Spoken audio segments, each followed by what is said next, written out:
2 दिन के लिए थमा दिल्ली कूच। कल ऐलान, क्या होगा अगला प्लान? प्रदर्शनकारी वैसे तो लोकतंत्र की दुहाई देकर दिल्ली कूच का दावा कर रहे थे, लेकिन उनकी प्लानिंग कहीं से भी लोकतांत्रिक नहीं दिखी।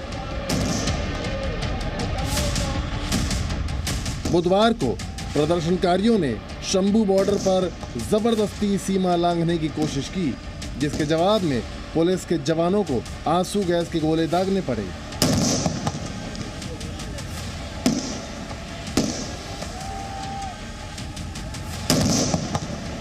प्रदर्शनकारी बार बार बॉर्डर पर आ रहे थे और पुलिस उन्हें खदेड़ रही थी। शंभू बॉर्डर पर 10,000 से ज्यादा प्रदर्शनकारी डटे हुए। दिन में जेसीबी, गड्ढा खोदने वाली पोकलेन मशीन लेकर आ गए थे।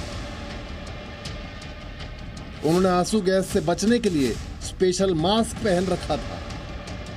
प्रदर्शनकारियों ने पुलिस से भिड़ने की पूरी तैयारी कर रखी थी, लेकिन सुरक्षा बलों ने उनकी तैयारियों पर पानी फेर दिया। देर शाम किसान नेताओं ने दिल्ली कूच का प्लान कल तक के लिए रोक दिया है।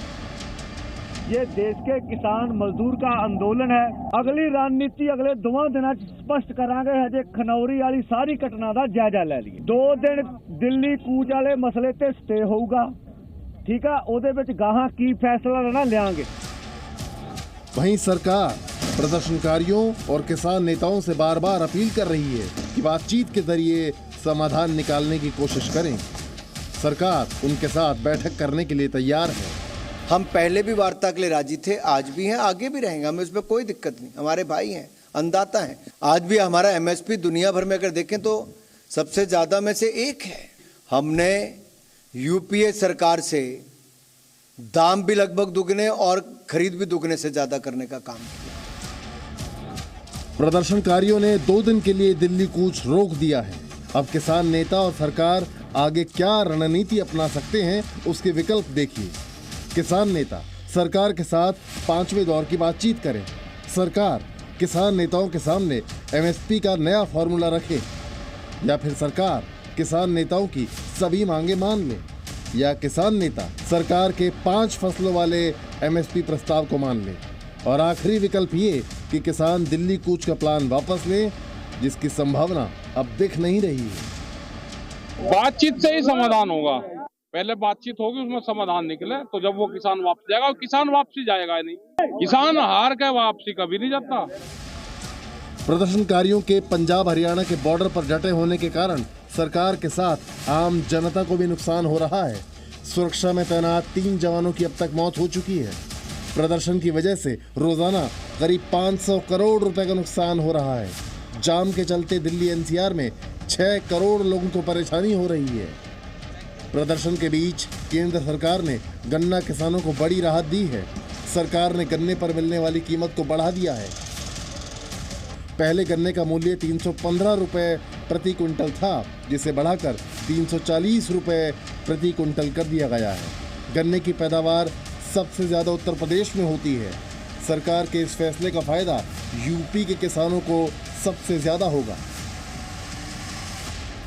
1 अक्टूबर 2024 से लेकर 30 सितंबर 2025 की अवधि में चीनी मिलों द्वारा किसानों को गन्ने का उचित और लाभकारी मूल्य यानी कि एफआरपी निर्धारित किया गया है।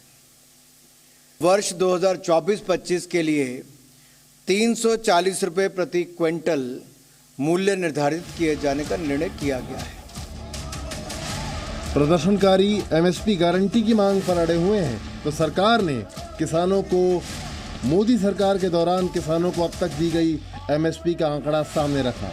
केंद्रीय मंत्री अनुराग ठाकुर के मुताबिक यूपीए सरकार के 10 साल में एमएसपी पर 5.5 लाख करोड़ रुपए खर्च किए गए, जबकि मोदी सरकार ने 18,39,000 करोड़ रुपए खर्च किए हैं, जो कि पिछली सरकार से 3.5 गुना ज्यादा है।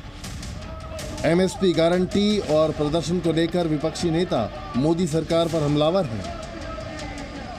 हम खुद भी हमारे इलेक्शन मैनिफेस्टो में भी ये कहने वाले हैं कि एमएसपी ये लीगल गारंटी करना चाहिए। सभी क्रॉप्स को नहीं कर सकते, लेकिन जो एसेंशियल कमोडिटीज है वो उसको हम कर सकते हैं। आज हमारे किसान दिल्ली आना चाह रहे हैं, बताओ क्या कसूर है जी? दिल्ली तो कोई भी आ सकता है, दिल्ली तो देश की राजधानी है। उनके पास कोई हथियार नहीं है, कुछ नहीं, आने दो दिल्ली में। हमने भी तो रामलीला मैदान में आंदोलन किया था, रामलीला मैदान दे दो, बैठ जाएंगे बेचारे। किसानों को नहीं आने देते, ना उनकी फसलों का दाम। वो क्या मांग रहे हैं? वो कह रहे हैं कि हम जो फसल पैदा करते हैं हमें अपनी फसलों का पूरा दाम मिलना चाहिए। बिल्कुल मिलना चाहिए। फसलों का दाम भी नहीं देंगे, प्रोटेस्ट भी नहीं करने देंगे। शंभू बॉर्डर पर संग्राम 2 दिन के लिए थम गया है, लेकिन प्रदर्शनकारी अपने रुख पर कायम है। किसानों के रुख से अभी संकट टलने के आसार कम ही नजर आ रहे हैं। शंभू बॉर्डर से अमित भारद्वाज के साथ ब्यूरो रिपोर्ट, जी मीडिया।